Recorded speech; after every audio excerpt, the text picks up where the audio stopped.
आपण पाहत आहात आपल्या हक्काचे प्रतिध्वनी न्यूज।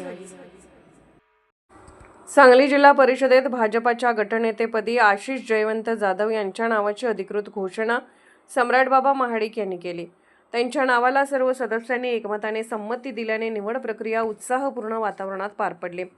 भारतीय जनता पार्टीच्या जिल्हा ग्रामीण कार्यालयात पार पडलेल्या बैठकीत ही निवड करण्यात आली।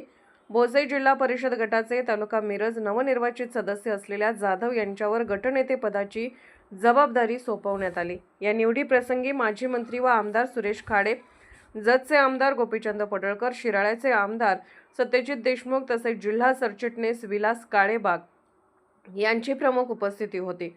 बैठकीला जिल्हा परिषदेचे नवनिर्वाचित सदस्य माधवी पडळकर, येलगोंडा तोरणे, कविता पाटील, सरदार पाटील, रमेश देवर्षी, सुनील पवार, शिवाजी खिलारे, स्वप्नाली मासाळ, शिल्पा जीवेनावर, जयराज पाटील, शोभा खोत, अस्मिता हुनमोरे, दीपाली कांबळे, मंजुश्री कांबळे आणि अरविंद तांबवेकर हे 16 सदस्य उपस्थित होते।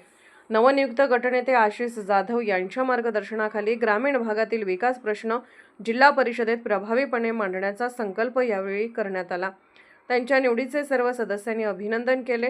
दरम्यान जिल्हा परिषद अध्यक्षपद कोणत्या पक्षाकडे जाणार याबाबत अद्याप स्पष्टता नाही। महायुती आणि महाविकास आघाडी यांच्यात विविध पक्षांशी चर्चा सुरू असल्याची माहिती मिळत आहे। आपण पाहत आहात प्रतिध्वनी चॅनल। अशाच बातम्या पाहण्यासाठी आमच्या चॅनलला सबस्क्राइब करा आणि बेल आयकॉनवर क्लिक करा।